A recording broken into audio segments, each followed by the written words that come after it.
Patrick, thank you for coming to the gallery. It's always lovely to see you.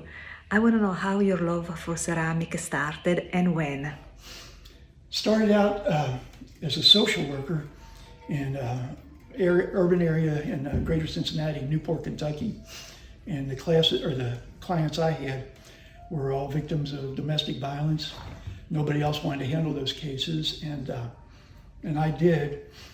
And it was after a couple years of that, I felt I was close to burnout because I wasn't the kind of social worker that when 4:30 came along, okay, I'll see you tomorrow.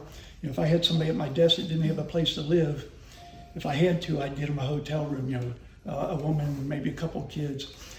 So I had always dabbled in drawing and painting, even from my childhood, and thought I would sign up for a painting class. So I went out to Northern Kentucky University, stood in line for the painting class, and it was filled.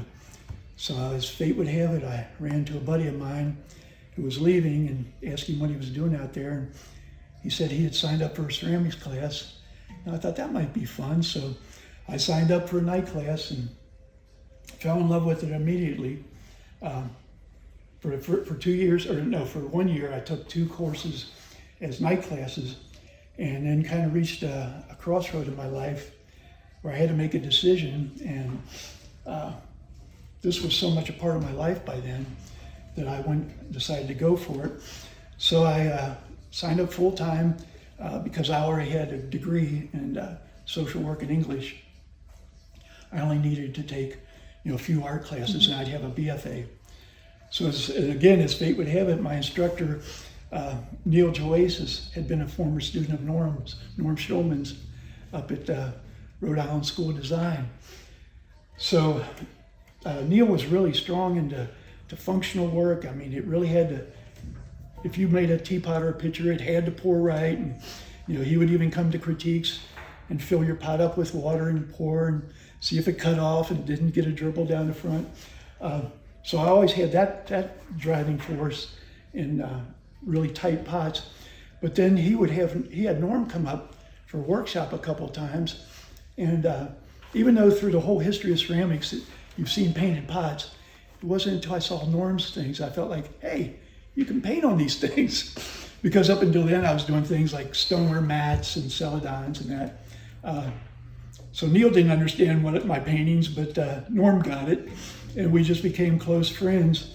After I got my BFA, worked for a year as a bartender and a bouncer so I could raise money to go to grad school.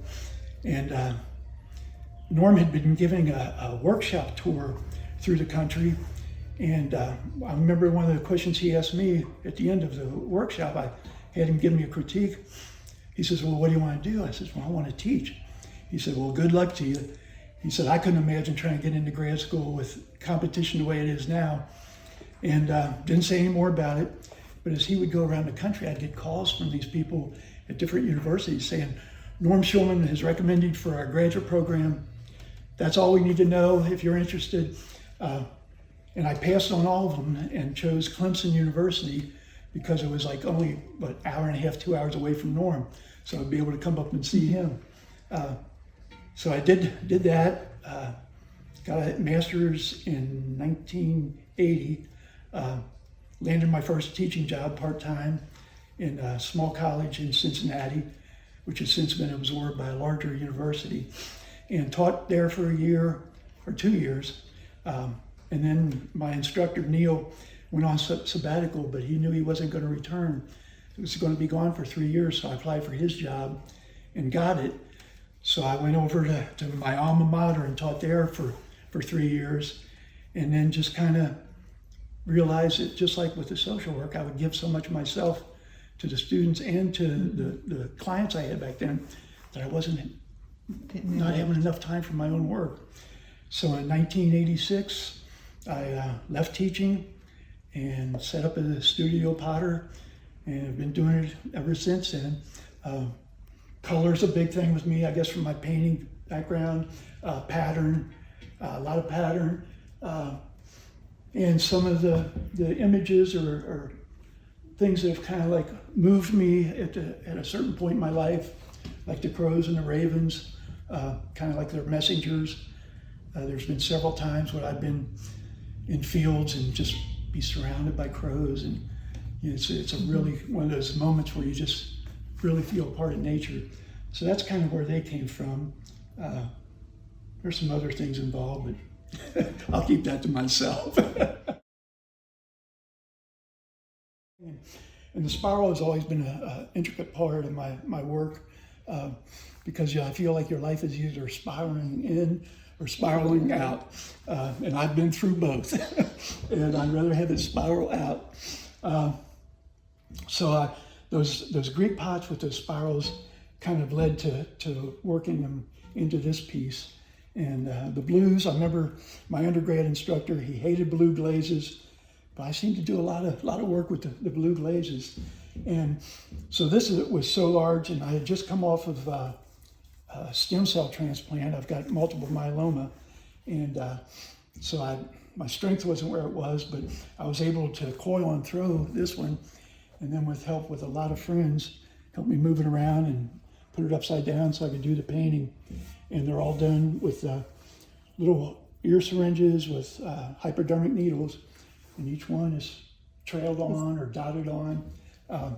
Technique I've been doing for, God, Yeah, it's probably fascinating. 30 years Yeah. now, yeah. A little obsessive. Yeah. It fits my personality, because I do. I have that, what is it, Yeah. OCD or whatever. But it's a perfect thing because you lose yourself, especially in a piece like this where there's so many spirals. You don't even notice the time passing. You just go into it. It's kind of a meditation It experience. is. It really is. I'd be surprised when I do happen to look up at the clock and see that several hours have passed, and I'm still like on a section like this, working my way around. But it's a great way to spend your time. Yes. It really is. Well, thank you very much for your time. Oh, thank you, Sylvia. It's a pleasure to be a part of In Tandem Gallery. Yes, it's an honor. Yeah. Great people and great work. If you're in Bakersfield, North Carolina, I highly recommend it. Thank you. Yeah, it's an honor to have your work here. Oh, thank you, Sylvia.